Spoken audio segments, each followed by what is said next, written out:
Both Steve and I work in Reboot Technologies, and I'm going to start again. That was terrible, wasn't it? Don't know what the fuck I'm talking about. And action.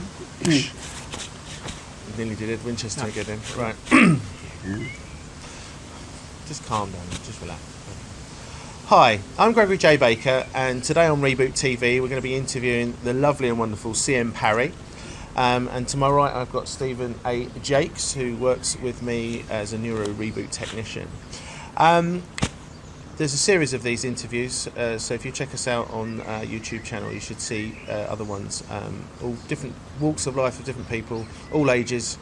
Anyway, without further ado, what we're going to be talking about today is CM's journey from when I first met, well I suppose when I first met you, and all the way up to what brought you to do the programme. So today we're going to talk about the programme Genesis, a little bit about the webinar, which is called Reboot Insights, and the middle bit, which is called, or the second stage, which is called Reboot Live. We'll take you up to the programme itself, how that was for you. I'll ask you a few questions on that, and then we'll go to sort of now you know, having done it. I can't. When was it about? Nearly. What was it? A year? And was it nearly two? Nearly 2 years ago. Nearly 2 years. So I think it's like October 2016. Is that when we went for the garden thing? So blimey. So it's a good year and nearly a year and a half at least. Nearly 2 years. So without further ado, let's crack on. So thanks for joining us today. Thanks for inviting me. You're welcome, and such short notice. That was very good. So casting back then, I think I met you at some networking events some years ago. Probably more like three and a half, 4 years ago, was it? I think it must have been at least 3 years ago. And I think I was representing what I do, which is the reboot stuff, although under a different name. Just tell us and the viewers here what sort of led you to come and maybe even start the first step, which is Reboot Insights. Well, I think I was kind of at a stage in my life where I was feeling kind of in limbo, and that I needed to make some changes. And part of that was to do with my work life, part of it was to do with personal life. It was, everything just seemed to be kind of in limbo at that time. Yep. And then I met Gregory at, as he said, at a networking group, and was curious to find out more about what this programme actually was, because I'd done quite a few self-development, motivational things in the past, and I tend to be a little bit sceptical, because a lot of them, as I've found out, they're really not people who actually want you to get the best out of yourself, or to kind of self-actualise or whatever. They're people who essentially, they're gurus and they want followers. Yeah. So they're going to mould you into what they think an ideal person should be. So I kind of took it in small steps, didn't I? I think I came to because you used to have the open evenings at the pub. That's it, yes. And came along to one of those, and I think there was only me and one other person there, so it was interesting, but it was quite an interesting experience in that I did get to ask some of the kind of searching questions about what the whole procedure involved. Yes. Probably there's a benefit to that as well, because by only having a couple of you there, it enables you to really have a proper interaction with Greg, and rather than being a participant, an audience, participation, it was actually, you were there as like more or less like a one-on-one, I suppose, and it enabled you to ask the real relevant questions that were relevant to you, and able for you then to at the same time be able to answer them in a more personal way, rather than addressing a crowd or an audience. Yeah, I think that was probably put right. I think absolutely. And so that would have been kind of the seminar stage, like the first. But I mean, we call in the olden days. We do a webinar now, which we'll talk about a little bit at the end. Which is, but in the early days we did a seminar. So do you remember what you felt after that? Because I do remember. It was at the Two Brewers, wasn't it? Yes, it was. It was, and I remember you asking me at the end, because I remember what it was, and I remember the distinction. So I talk a lot about each of the stages as a whole and complete. And I remember you said about the live, which in those days was called the workshop. You said, Yeah, well, that's will I right. have to do the next bit? And I said, absolutely not. They're whole and complete. And then I think you went. Did you go away and think about it fully? I think I did. Yes. You did, didn't you? Yeah, I remember now. And then I think you came back. I don't know, when was it you came back after that? Was it shortly? Was it a couple of weeks or something? Was it a month or so? I think it was less than that. I think it was less than that because I'd sort of sorted out in my head by then that I did want to. What was the do tipping something. point that made you sort of go, do you know what, I'm going to do this? Do you know, can you recall that? I can't recall exactly, but I think it was the fact that having looked at the material from that initial seminar, Yep. that kind of made sense to me because the seminar kind of showed the outline That's of the right. process, didn't it? Yep. It didn't go into detail, but it sort of went into the basics of the distinctions and things like that. Yeah. So I could see that this wasn't a kind of, do what I say and you'll be a millionaire overnight or, one of these Yeah. scam things because it just didn't have the ring of that. It looked like something that was actually going to be useful to me. So I think thanks for that. So I think for the people watching now, one of the things, it's a webinar now, we call it the webinar. And as I say at the end, there's a bit more on that. But we cover a couple of things. There's a few things called rules of the game, and they're just really nice little tools and things you can use after the programme, which is why the webinar is whole and complete. But the whole thing of what we do at Reboot is to help you find you. So this isn't about telling you or things. This isn't about you adopting what that works for me. In fact, it's quite the opposite. We help you on self-discover, but properly self-discover, so you really know why you're here and how you do it. And then at the end of the programme, you're able to basically go out, back out into the world, understanding yourself at a much deeper level. In the webinar, we touch on what we call the 7 world balance model, which is a really lovely, neat way of breaking down your life into work or career or business job, whatever, finances, but also things like family, relationships, social. It's often forgotten because humans are built to be social, yet a lot of us spend a lot of time on our own. And we look at the mental and physical health as well as the spiritual aspect. Don't necessarily mean religion, but there might be something out there that's bigger than us. That's connecting us all, and then personal development itself, and looking at that as a sort of what I call a truly holistic approach, and I think that's probably what I think from what you're saying, the fact that this isn't a dictatorial thing or telling you or forcing things on you, but opening up the idea of investigating yourself. Yeah. Is that what would that be? I think that what struck me was that it's very much down to how much you want to put into it and how much you choose to disclose. Because I think if you remember when, at quite an early stage, I disclosed some quite personal stuff to you, and that was it was a risk to me to do that. But if I hadn't done that, I wouldn't have got what I have out of the programme. Well, that's really powerful.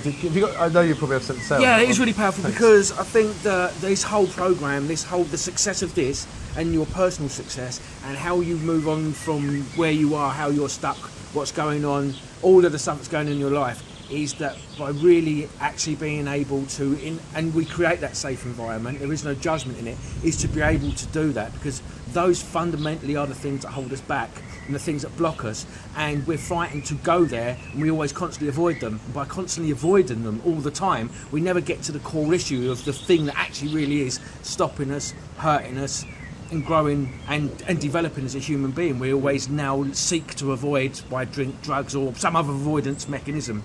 And so it's really great that you said that, because for me, this only really works if you participate 100% in it and you're committed to making your life better. And so they're the tough things that we have to go and face. But unless you face them, you'll always stay stuck in that that feedback loop, that thing that goes on that's kept you where you are and currently keeping you feeling the way you feel or acting the way you act. And I think it's so important that when you completely commit to it, then that's when the magic happens. I think that the difference as well is that a lot of other so-called sort of self-development systems are actually quite prescriptive. And, you know, they're not going to advertise that at the beginning. They're going to advertise that, you know, you discover yourself and it's all wonderful.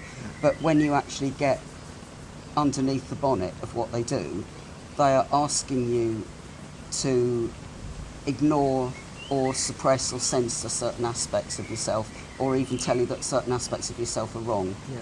Well, it's another avoidance tool. Yeah. It's don't deal with the issue. If you start doing this and behaving this and adopting this, then all of a sudden all the shit and the crap that's actually keeping you there will just magically disappear. But there's a preconceived idea in a lot of self-development circles. Yes.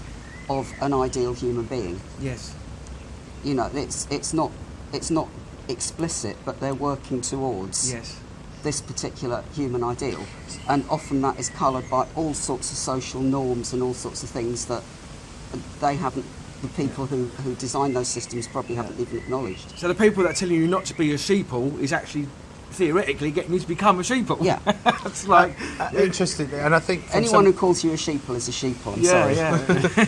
So it's interesting because when you came to do the programme, I remember having a couple of conversations with you before you did that, because you were really careful that you've spent quite a bit of money, I think, and time over a period of time, many years, in fact, I think, on and off, and nothing was really working, not really making it sustain. And to pick up on what you said a moment ago about the courses are often prescribed, or they're going about the houses, but I think what they're helping you try and do is practice behaviours that work, but they only work if you keep using it, but they're not necessarily, you don't know why you're doing it, you don't know why whatever it might be gratitude or whatever it is.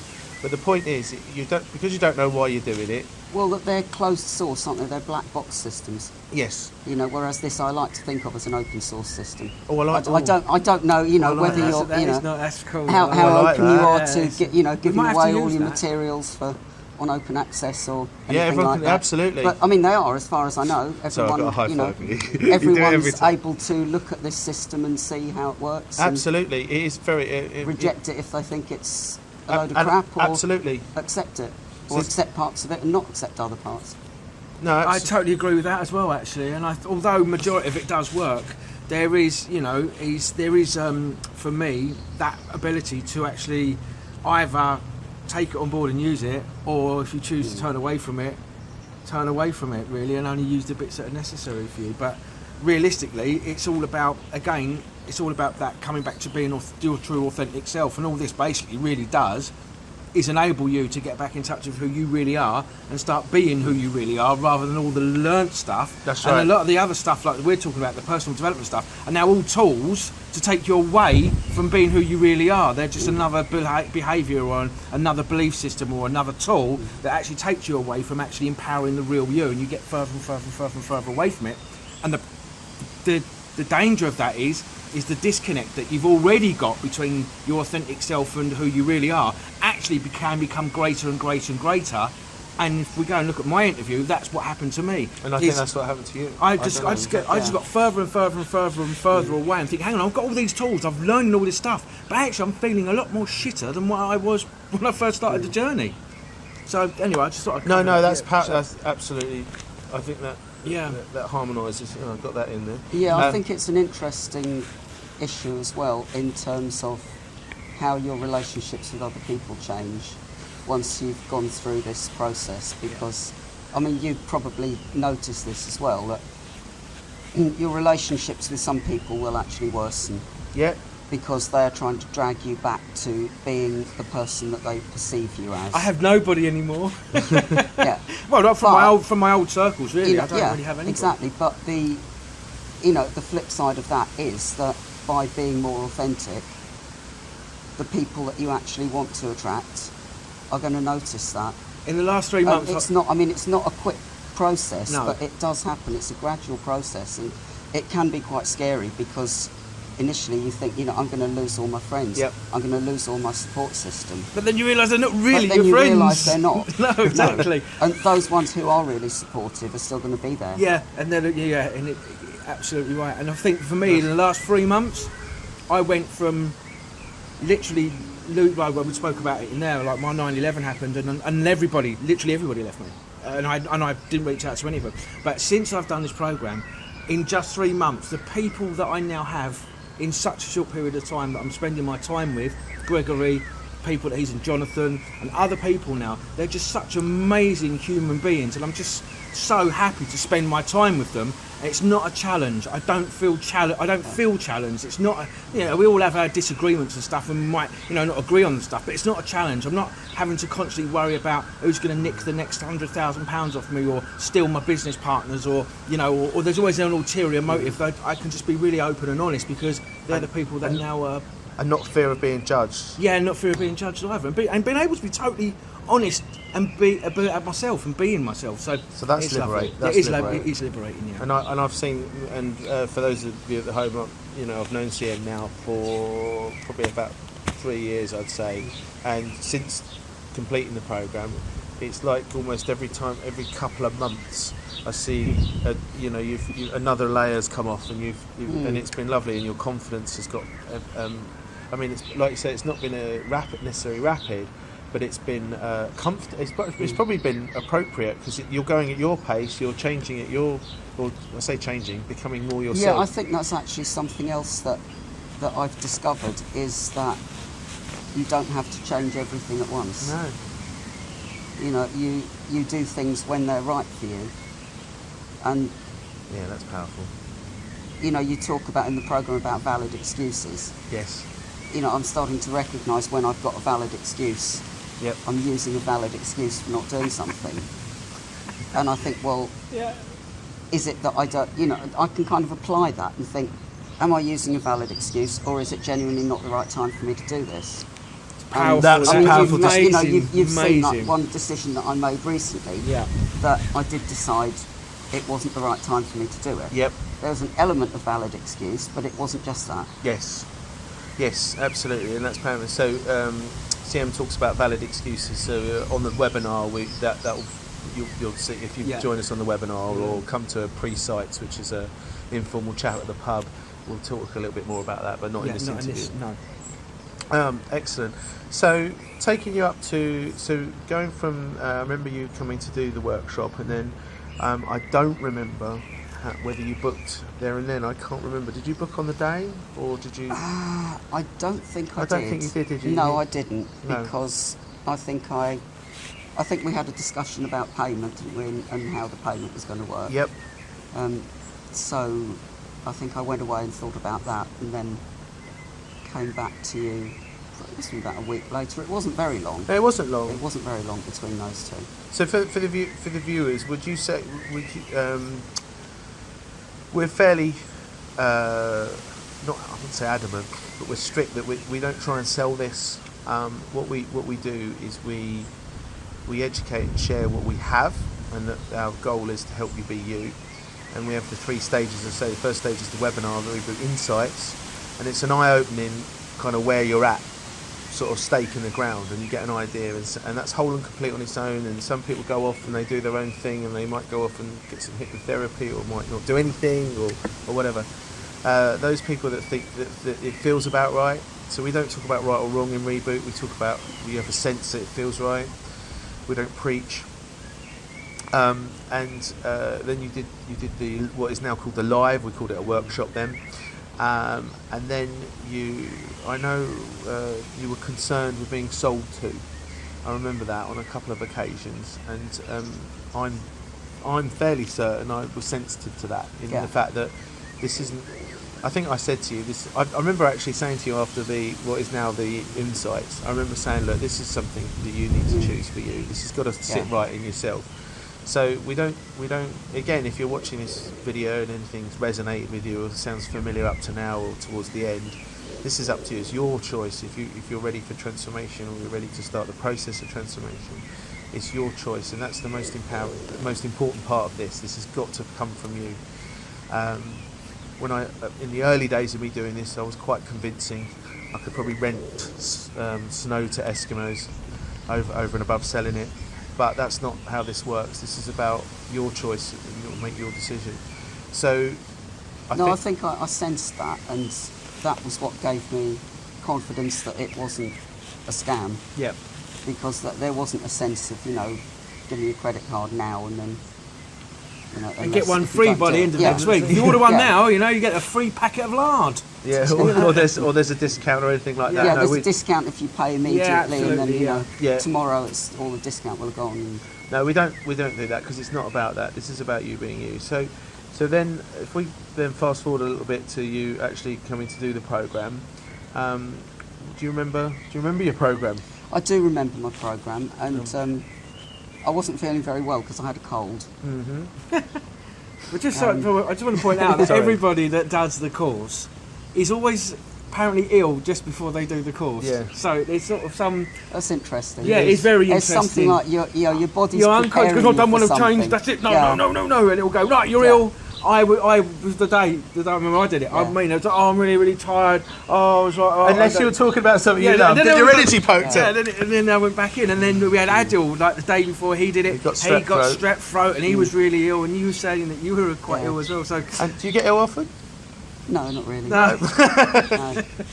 So neither do I. So you got ill. So you came around. Do you remember the first day? So you got any recollections of your first day? This is the 4-day program. In your day, it was 3 days, I think. I think it was 4 days. We did do 4 days. I think it was 4 days. Do you remember your first day arriving there, and what you're feeling like, and how your first day went with all the tools and the life hacks and things? Yeah, I remember obviously still feeling a bit nervous. Yeah. But by that time, I'd done the workshop, and I knew that I kind of peeled off one layer, and I didn't want to leave it there because there were layers that needed to be peeled off underneath that. And I think I know you said some people do just do the workshop and that's it. Yeah. But I just felt that I kind of scratched the surface, and I wanted to, complete the process. That's interesting, isn't it? So, the day one then, you come along, a bit nervous, got a cold, sniffles. I'm starting to recollect it now. Then what do you remember your first day and how you found that? Don't worry if you don't. I remember writing lots of stuff on big flip charts. Sheets of paper, flip charts, and flip charts all over the wall. And at that time, it was in your flat, wasn't it? It was. And there's a big poster. What I remember, this big poster for the film Alfie. Oh yeah, and I thought, maybe that's it. What's it all about? That's quite clever. I thought never there was noticed some it. sort of hidden subliminal message. Hidden subliminal message. Yeah. It was just I liked the poster and it was covering up a hole. Can I just ask? Was there any? Can you remember any of those distinctions exercises that really stuck out and had a massive change in you, your worldview, your life, whatever? Because I know that when I done it just recently, there was 2 or 3 for me that were absolutely life-changing. That's like cracking a walnut with a sledgehammer. It just literally cracks my brain, just going, oh my god, shit. Like everything I've learned, everything I've known is actually fundamentally flawed or wrong, and I've been going about living like sort of the wrong way, or perceiving it to be one thing when it isn't. And it was really revealing, and I will say life-changing for me, because it shifted my whole understanding of where I was, who I'd become, how I'd got there, what I was doing, and realising what weren't working for me. And they were really very simple, but also quite powerful. I think the wells, I found that quite powerful. Oh, okay, yeah.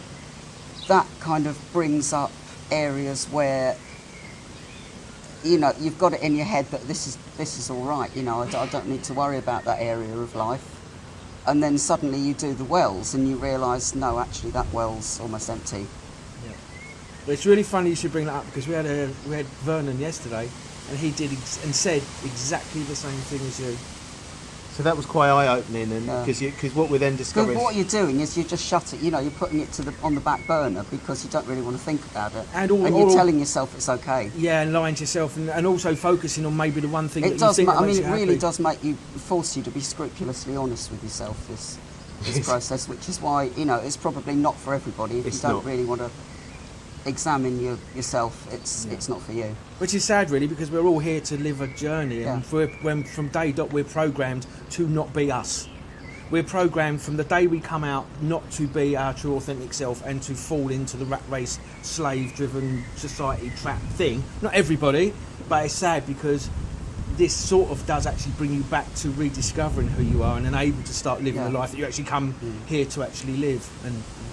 And I think it's just the programming and the social constructs and the education, whatever it is, I don't know, but all of us move away from it to the point where we are so disconnected from it that we have a break. But also, break this down. program doesn't tell you what you should want. No. I mean, again, you can contrast this with some other programs that say, oh, you shouldn't want a yacht and a Ferrari. That's wrong. That's materialistic. Yeah. You should want to go and live and meditate in a cave in Tibet for the rest of your life. Well, you might do this program and decide that you do want the yacht and a Ferrari. In a yacht. Meditate living in a cave in Tibet. Yeah, very absolutely. good. Yeah. So if that's what you want, fine. Yes. That's a really powerful distinction, because what we're doing is understanding what's important to you, not what's important to your mum, your dad, your brother, your sister, your daughters, Your friends, what your friends think. boyfriend, girlfriend, partner, whatever. That's really powerful. That is. Thank you for that, because it's because things like that saying you shouldn't want that. That's materialistic. Well, that's drilling you in guilt when actually you really might want one, and you might do some amazing things with that yacht or whatever it is. Yeah. So that was a really powerful distinction. So thinking about sort of the middle of the programme and towards the end of the programme. So the middle of the programme, if you might remember, was uncomfortable, which it's all kind of blurred into one now. I just see it as like a process. I don't remember day 1, day 2, day 3, anything like that. That's probably a good thing. I remember the 1+1. Oh, the 1+2. 1+2 was it? Yeah. That was the one for me. Yeah. That was do you know I was talking about the exercises that shattered me? I said the sledgehammer and the walnut. It was the 1+2 that broke my walnut and opened me up and was like, oh my god, I don't know anything. Yeah. So that was the one for me. So we do an exercise which is called 1+2, and it's a bastard. It's horrible, and I make it more horrible because I kind of wander around as if nothing's wrong, while you, the participant, are getting more and more angry, upset, annoyed, resilient, frustrated. It wasn't really that done that for me. Right. It was the actual result of it. So we spoke in another interview. Right. When I looked up and we were doing the exercise, and at the end, through the process, you're asking where are you right now, and you'll write down where I am, what I'm thinking, where I am, what I'm thinking, what's going on for you right now, until I finished the exercise. But then when we went back and read all of those things that I'd said, that we documented through that process, it literally what I was doing, step by step, every single day, to absolute precision. And that is when I just sat there for about half an hour going, I just don't believe it. I just don't believe it. You feel like a bit of an idiot, really. Yeah, you do. I do that every day. And then I get to that point and I go, oh, this is not working for me. It's all, and I sabotage it. And then I go back and I start it all over again. And I realised that I was doing it. I've been doing that every day for as long as I can remember. But what that does is it breaks down the ego. Yes. That's the point of that exercise. Every time you educate us on something. It's great. Sorry, I've got to high five you. So I have to say this about CM. I love meeting CM because every time I learn something new. It's about 4 things today. Yeah. I did 4 right there. Wow. And it breaks down the ego. That's exactly what it does. So it's a very, very powerful, we might even call it the ego model, because it's so powerful.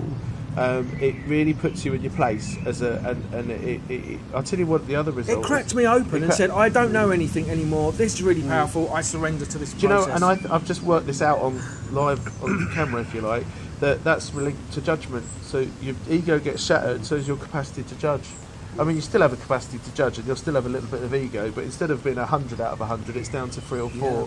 So that's really powerful. So that was distinction live on camera. Yes. So, okay, so you did remember that. A lot of people remember their 1+2. I've had about 10 people have it laminated. So if you're intrigued by that, then write in or whatever, and we can tell you a bit more about that. So then, the outcome of the process is your vision and your mission. So I'm going to hand over to Steve to explain what we mean by this idea of your vision and your mission in your brain. Thanks, mate. You're welcome, because I know you love me to put you on the spot. You have put me on the spot. Okay, so so we have a blueprint. Yeah, so when we're born, we are given a blueprint of our existence. We have a unique set of skills, talents, and an innate way of who we are from the time we're here. And what happens is from day dot, your parents will then project their problems, their issues they've had in their life, and whatever their beliefs are, and so does your close family, and then the school will do it, and then people that you go to school with, you'll copy them because you'll see things working for them, and that will become a behaviour. And then you'll go more and more. That's going on all the way through school, and your pop idols and your pop stars and your football heroes, or your, you know, whoever it is, your TV stars, your film stars, all these things that we copy. And by the time we get to the age of 21 or so, we're so far removed from who we really are. And so we're now that might not sound familiar, by the way. we're now not living the life that we came here to do, our blueprint. We've now learnt all of this stuff. And so what the vision is we take you back to, or get you to understand who you really are, and actualize it and give you it well, pretty much in writing. It's articulating. Articulating, that's the word I'm looking for. Articulating exactly what it is that you're here to do. And then also as well, is there's an old saying, is the way you do anything is the way you do everything. And so each one of us has a specific way that we'll address and deal with any problem, and we do the same process for everything, whether it's for somebody else or for ourselves. We do it exactly the same way in our head. And what the course has been able to uncover and discover is that we can actually pull that out of you and give that to you. So what will happen is that you will actually realise how you do everything in your life. You don't know it now, but you will. With clarity. With clarity, absolute precision. So when you put that to how you are and who you are and why you've come here, and you know exactly how you do what you do, the two together become very, very powerful. And that really is the true, authentic self. So you no longer need to think you want to be a football player, or you want to be a magician, or you think you want to be an accountant, or whatever it might be. You'll actually know pretty much what it is, who you are, and why you do what you do. And so we take you literally back to before any of your crap and all of your experiences have ever happened, and then reconnect you with that, but bring that way of being into the present moment. So I hope that understand that. Can I just throw something in here? Because yes. I just want to say, there may be people watching this who think, well, this rings warning bells. It sounds kind of religious. It's like predestination, that your life's somehow mapped out at birth, and that there's some intrinsic essential self. Yes. And I think it's fair to say that a lot of people don't actually accept those beliefs. You can actually use this as, I see it as a mental model. Yeah. Because I tend to be a belief as mental model kind of person, rather than a belief as faith kind of person. Yes. If that's a distinction that makes sense. Yeah. And it doesn't actually, the process doesn't actually require you to believe anything. Would you say that? Would you agree with that? Oh, that's interesting. No, the only thing that it's like, there's a saying about, there are people who go out and look for the meaning of life. Yes. And there are people who give their life a meaning. Yes. And this is about giving your life a meaning. Right. Yes. So fantastic, absolutely spot on, brilliant. That's what I love to hear. So maybe you should start doing these. I was going to say you should. So I'll be quite happily sit and be on the sidelines watching some of this. Is great stuff. So I think what the distinction there is, put another way, is that what it does is it will have as we go through the process, it will have a sense of that what works for you, and you'll start piecing together what works for you.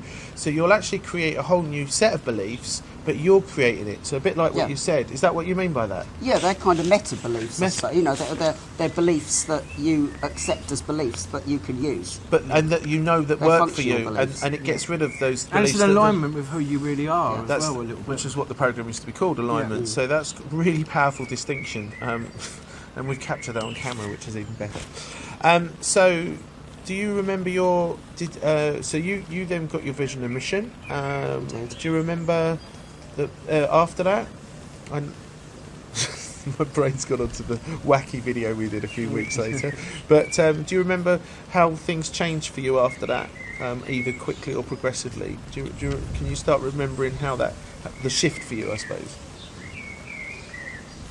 I remember having it printed out and putting it up on the wall and looking at it, and I kind of tried to get into almost like a meditation routine of looking at it at a particular time of day, and then I realised that wasn't really working, because it was always there, and I actually still have it. It's next to my PC in my office.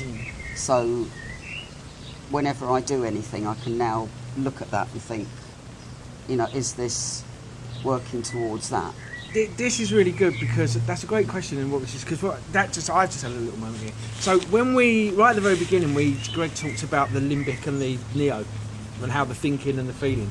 And what happens is that when you get that vision and mission thing, as soon as we get it, we start trying to use it with our neo, with the neo, the thing that we're told that doesn't run the show. We try and actually then use it. But this whole vision and mission thing and this whole blueprint is actually just understanding it and letting it run unconsciously. So you now do it anyway without really thinking about it, without actually having to think, oh, this is what I do and I'm going to do it this way. I think actually, that's what I realised. It's not like a magic bullet. It's not like, okay, I've got this and this is going to solve all my problems. No, it's not the holy grail. No. Yes. Because it's something that takes time to kind of bed in, if you see what I mean. Absolutely. Well, it's like riding a bike or driving a car. It'll take a while to get going before it becomes automatic. Absolutely. We talk about that in the programme. Yeah. So now I've seen you. We meet up.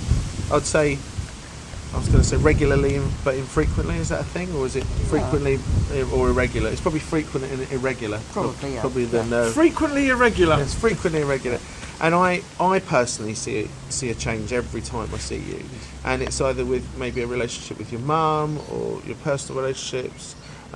Work's always is a thing for you that's you're still searching for that, and I know we need to speak to a certain David about that, not you, David. But there's been some. What would you say? I've made a decision about that actually. Oh, you have. Okay. I won't go into that now. No worries. Okay. But I was going to update you on that. Good. Well, all right. Well, we'll do that a bit later. So, what would you say?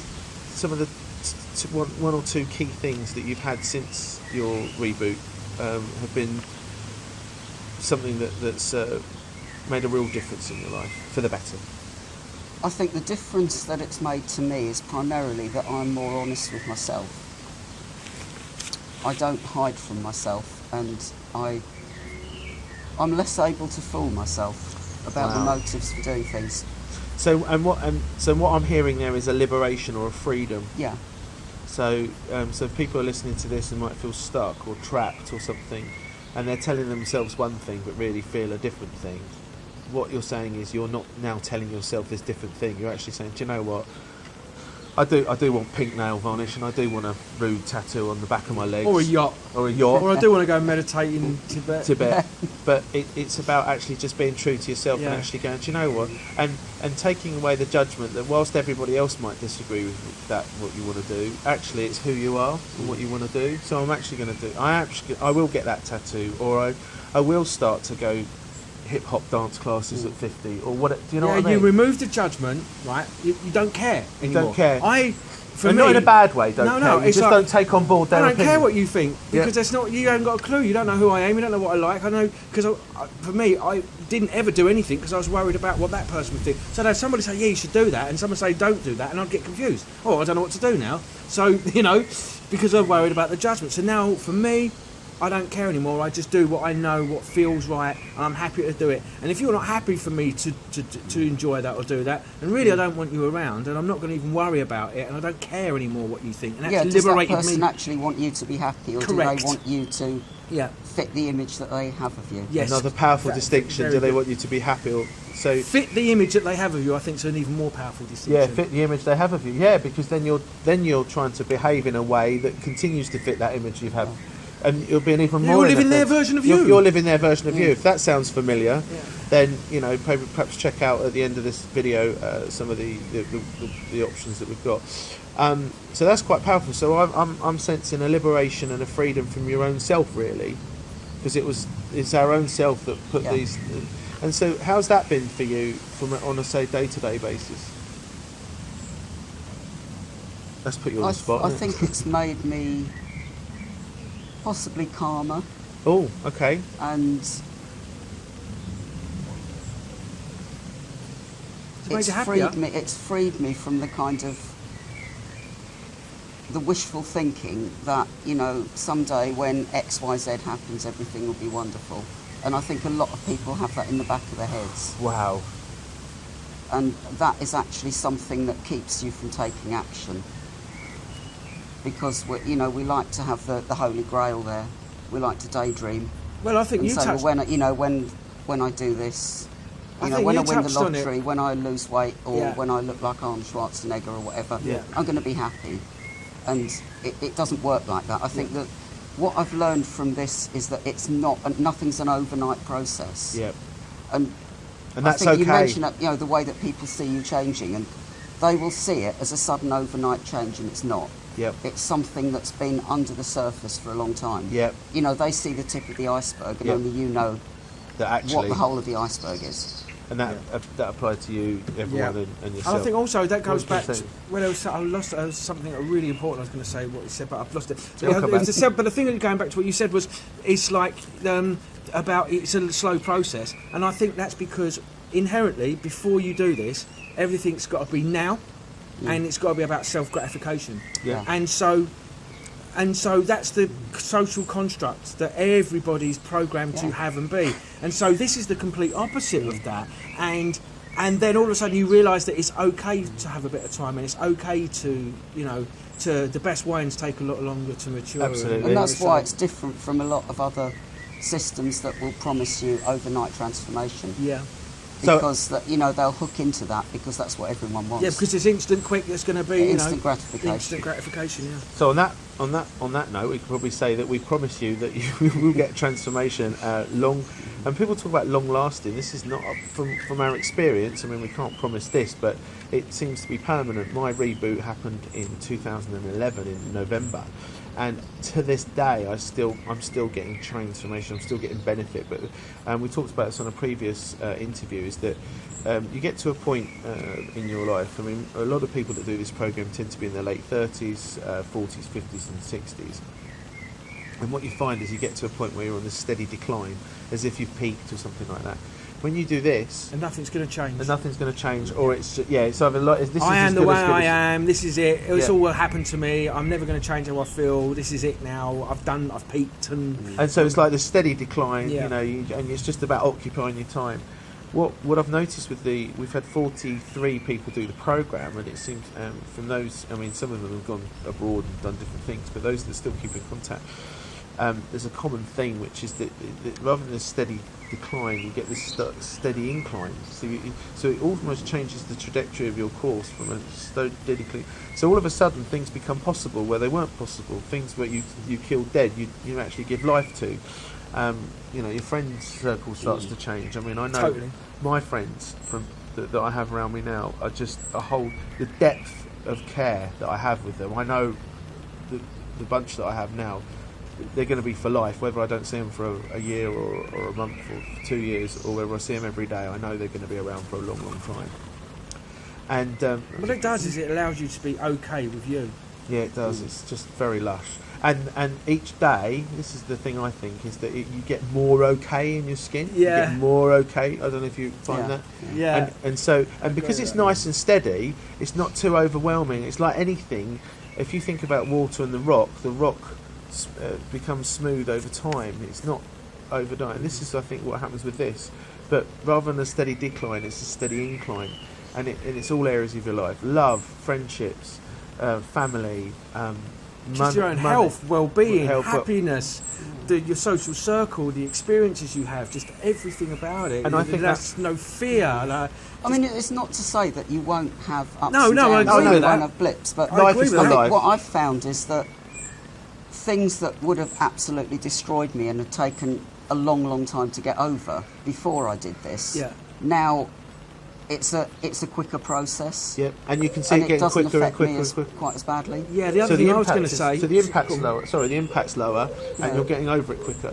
And is there a trend that's even getting quicker and quicker? And I think so. yeah, don't if it's not that, because I noticed for me, I have less episodes of reaction, and when I do, I repair quicker. That's what I've noticed. Yeah, no, what I was going to say is that because of the process now for me, is all the things that I was having, all my stuff that was happening to me was because of the person I was being and the people that I had in my life. Now they've all gone. I've got hardly any issues to deal with apart from my doing with day-to-day stuff, which to me now is actually quite. I understand that you're going to get stuff happen and things happen and that, but for me that that was a huge thing for me, because I saw an instant change in my whole life and an instant change in my happiness and well-being, because I no longer had all of these people in my social circle or in my circle. So therefore, straight away, I was liberated from all of that, and I never had any of this stuff to worry about. So for me, it was a really big thing for me, because that I no longer have that stuff in my environment at all. And that's just like, for a while, you were a little bit, well, shit. How do I live without having crap firefighting every day? Without drama. Yeah. Without drama, yeah. So that's another thing that's a really good point. Also, you're getting to see that whilst there is a lot of common things that people get out of the programme, there's a lot of diverse things that get out of the programme, because people's lives are different. Some of you might have an abundance of friends around you, an abundance of things, and no time at all to yourself. Some of you might have all the time in the world and everything in between. So your experience will be different afterwards, because what happens is what you realise from this, and this is probably one of the most powerful things you'll ever get from the programme, is that you are the cause in the matter. And not only are you the cause in the matter, if you are the cause in the matter, then that means you're the cause in the matter of things that go wrong as well as things that go right. And because the outcome of the programme is that you know why you're here, all of a sudden you won't want to be the cause in the matter of things that don't work for you. You might be a little bit need a little bit of hand holding, and we're there after. It does take a little while. Yeah, it does take a little while, because it's almost like you've started to learn to walk again. To stick up for yourself, and to not allow people to talk to you or treat you in a certain way, or behave in a certain way towards you, or have an expectation of you anymore. And you've got to say, well, hang on, this just doesn't work for me. And so but when you've been very, very people pleasing and very, very a pacifier, to actually shift from that to be brave enough to say, no, hang on a minute, it's a big step, and you do need a little bit. I was there, but over a period of time now, I can now do it comfortably without overreacting and stuff in it, and just backing up what you were saying. Absolutely, and I'll just sort of add there. I mean, for one, I used to be a bit of a bully. Sometimes, well, not a bit of a bully. But when I wasn't a bully, I was the opposite. I was being bullied, and what I realised was I was attracting bullies, and I was the bully. Now my bullying's gone from 100 to probably 5 or 6. 100. Thank you. No, I'm only joking, right? And he's getting beaten up every 5 minutes. But that's it. You notice those patterns. Yeah, you do. Notice kind of the roles that you're automatically falling into. The scripted roles, absolutely. When you're dealing with certain people in certain situations. Absolutely. So, like maybe a parental thing, like I get on with my dad much better now, because because as much as I was accusing him of being the bully, I was being the bully as well. So it was both. There's always 50-50 what you're doing as well. So the outcome is you will get that you are the cause in the matter. And what that will do is, what that means is that your experience of life, you really are in the driving seat of that experience of life. And so what that does mean is things that don't work for you can start to work on and be the cause of that. Doesn't mean it will happen overnight. It took me about 3 years to get closer to my dad, but once I did, the relationships. It's a real sturdy platform to work towards. Up until then, I mean, I'm 45 now. It was only when I was about 42 that I've really connected with my dad. So there's always hope. And he's in his 70s, and he's now just only getting on with me. And it was as much my fault as his. So anything's possible at any age. I think also when you do life change, I had a really bad drug problem, I had a really bad drinking problem, I had a really bad gambling problem, and I used to smoke. Now I don't have any of that. Any of it. I don't do any of them. I don't smoke anymore. I do drink very, very rarely. The odd pint.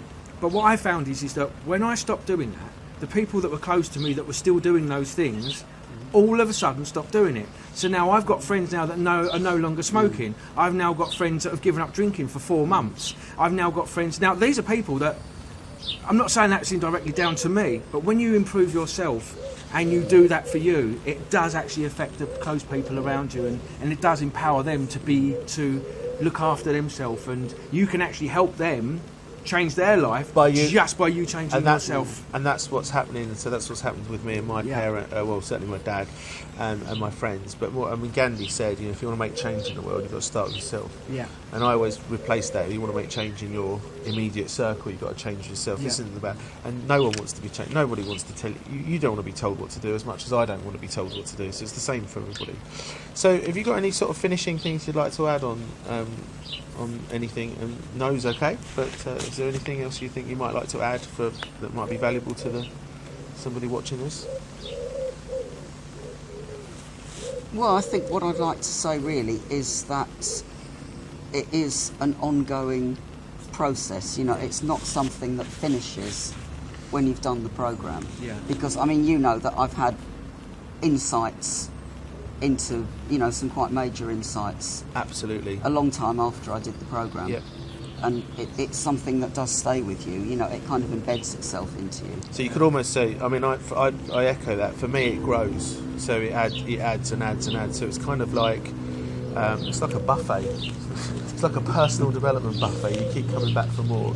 And It's very difficult to actually say how powerful and how useful and how amazing it really is unless you've done it. Exactly, It's I know very it's bizarre. difficult to verbalise it unless you've actually... And I've got to say, I just feel so fortunate that I've been one of only 43 people that have actually done this.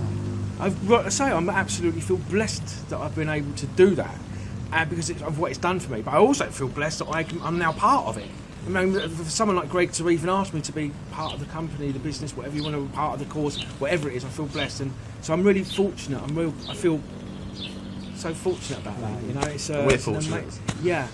And I think, you know, it says a lot that a lot of the people who've done the I mean, you know, I know you said some of them have moved abroad and, you know, you've lost touch with them, but a lot of people who've done the programme have chosen to stay in touch with you, haven't they? They have. I would say most, a good 30 odd, actually. I mean, just this by the end of the 2 weeks, we'll have interviewed about 8 or 9 people. Yeah, and they literally, we'll That's do it nearly a like quarter. you. I mean, we spoke to you, 2 hours ago, Yeah. and someone's fallen out today because she's not well, bless her, and I hope you get well soon. But, you know, you were quite happy to come and do But that's it. the thing, I mean, I think, you know, it's a testimony that they've chosen to do that. You know, it's not like some kind of Yeah, I didn't cult even where, think you know, that, yeah. oh, you've got to come and check in with me at certain, regular periods If you do of the time or course, you whatever. must do 2 interviews. And, No, it's not like Yeah. that at all. No, No, it's it's not. not. No. No, everything's... so any final parting words, either of you? No, I just want to say I think you're an amazing individual. Thank you. I think you I are echo that. absolutely. Your insights into stuff is phenomenal, and I think you've got a great take on what it is and how. And it's what's brilliant is how you've integrated it into your life and how you observe all of these changes and you go with the ups and the sways of it and seeing insights all the time. And I think you're a credit. I think you're an absolute credit to yourself. So, and thanks for coming along and doing the interview, guys, because it's. Well, thanks for inviting me, and thank you both for this service and You're this, welcome. this fantastic programme. Yeah. Thank you. No, that's appreciated. Yeah. So, final thoughts. I'm going to put Steve on the spot again. There's 3 different things you can do from after this now. Yeah, there is. So first of all, we have a quiz. That quiz is been cleverly designed for you to take. Only takes a few minutes. All you need to do is go on to www.reboot.uno, take the quiz, and what that will do is that will expose roughly where you are in your life purpose and what we talked about earlier on about having a mission, vision and mission. And that will tell you about where you are. And it might be in a case where actually it could be the right time for you to take the next step and maybe come along to the next thing, which we do, which is our live webinar. So you can sign up to the webinar. And that's a 2-hour webinar. Just need a laptop or a phone with a camera, because we may need to interact with you. In that, there's a whole load of stuff and life hacks and explanations about what goes on as part of the course, and some really good information there. It's like Greg says, it's whole and complete on its own. You can come along and do that, and it may be enough for you to just go off and implement that into your life. And the link is around the video for that one. The webinar is called Reboot Insights. Yeah, Reboot Insights. And we also do a open discussion group at a local pub in Chelmsford. It's the 2 Brewers, funnily enough. Yes. And we have that there for a few hours where you can just come along, off the cuff, to come and speak to myself and Greg. It's normally between about 6 and 8 on every fortnight.